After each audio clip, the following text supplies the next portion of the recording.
Caitlin Clark has added pressure to the March 10th date for the WNBA CB talks and added pressure to the WNBPA to get a deal done. In the hyper-aggressive, multi-billion-dollar world of corporate labor negotiations, there is a fundamental psychological difference between a standard deadline and a weaponized financial ultimatum. For months, the mainstream sports media has treated the WNBA collective bargaining agreement standoff as a simple disagreement over revenue sharing percentages. We were told that the players' union was patiently holding the line, waiting for the billionaire ownership groups to eventually cave to the intense public pressure generated by the massive Caitlin Clark cultural phenomenon. We were told that the owners desperately needed the revenue from the 2026 season and therefore the players fundamentally held all the leverage. But behind closed doors in the executive boardrooms where the actual financial spreadsheets are analyzed, the ownership groups have just initiated a deeply ruthless, highly calculated strategy designed to completely break the solidarity of the players' union. The WNBA is no longer gently negotiating with its workforce. They are actively executing a psychological siege. They have deployed a corporate weapon specifically designed to turn the players against their own executive committee, and they are using the massive unprecedented spotlight of Caitlin Clark not as a shield for the players but as a ticking time bomb to force a surrender. Welcome to the breakdown. Let us expose the unvarnished reality of the exploding offer strategy.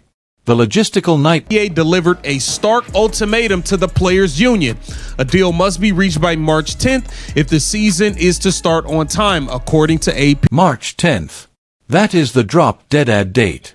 And the owners are not using that specific date arbitrarily to scare the union. That date represents the absolute final mathematical threshold where running a professional basketball league becomes logistically impossible. Look at the staggering reality of the WNBA's current infrastructure. Over 80% of the players in the league are currently unrestricted free agents. The entire league is fundamentally empty. You have two brand new multi-million-dollar expansion franchises in Toronto and Portland who paid astronomical entry fees, and they literally do not have a single player on their rosters. Between March 10th and May 8th, a span of less than 60 days, the league must execute an expansion draft, run a massive free agency period where dozens of players have to physically relocate across the country, hold the collegiate draft, open training camps, and execute a preseason schedule. You cannot do any of those things without a legally binding collective bargaining agreement. You cannot sign free agents if you do not know what the salary cap is. You cannot trade draft picks if you do not know the core designation rules. The WNBA is currently paralyzed and the owners are looking at the players and saying, if we do not sign a deal by March 10th, we cannot physically build the rosters in time to play basketball.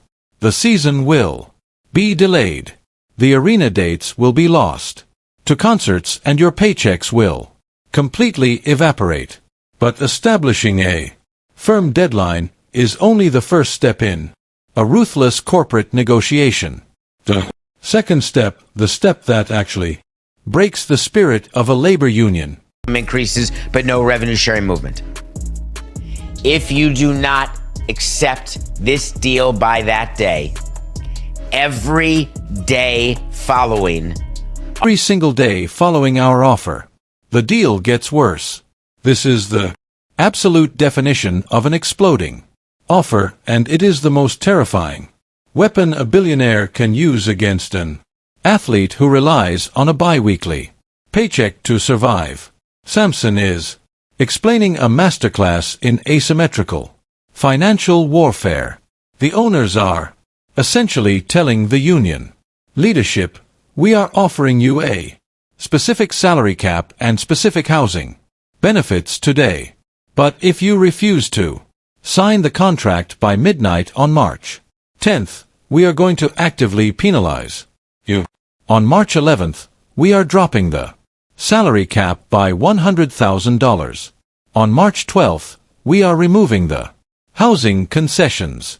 On March 13th, we are lowering the minimum salary requirements. When you introduce an exploding offer into a labor dispute, you completely change the psychological dynamic inside the locker room. Suddenly, the players are no longer fighting the owners. They are fighting the clock. The superstar players who have massive endorsement deals with Nike and Gatorade can afford to wait. But the role players, the bench players, and the athletes who rely entirely on their WNBA minimum salaries to pay their rent. I love that strategy. I used it with players all the time. You don't want to agree right now? Your next offer is lower.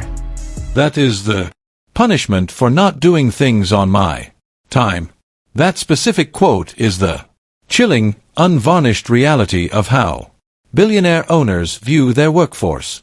The sports media desperately wants to frame the WNBA as a beautiful partnership between the league and the players, a symbiotic relationship built on mutual respect and shared growth. But the owners view the WNBA as a commercial real estate asset, and they view the players as heavily depreciable independent contractors who are currently disrupting their profit margins. The owners understand that the entire sporting world is waiting with bated breath to watch Caitlin Clark's sophomore season. The players' union arrogantly thought that this massive, unprecedented Caitlin Clark spotlight was their ultimate shield. They assumed the owners would never dare risk canceling a season featuring the greatest cultural and financial asset the sport has ever seen. The players essentially dared the billionaires to shoot the golden goose. But the owners flipped the script. They took the Caitlin Clark spotlight and turned it into an unyielding pressure cooker aimed directly at the players' union. By setting the March 10th deadline, the owners are telling the union, we are perfectly willing to lock the doors and cancel the Caitlin Clark season. Are you willing to be the people who destroy it? If you hold out for gross revenue percentages that we mathematically cannot pay, you will be the ones blamed by the fans, the sponsors, and the media for ruining the... You have to follow through. Because if your child, your partner, your parent, the people with whom you work, the people against whom you negotiate, the agents, if they all believe that you... If they all believe that you, if they believe you are not sincere when you give an ultimatum, you have lost them forever. This is why the March 10th deadline is the most critical date in the history of the WNBA. The owners have pushed all their chips to the center of the table. They have told the players' union that they will not agree to the massive revenue sharing demands.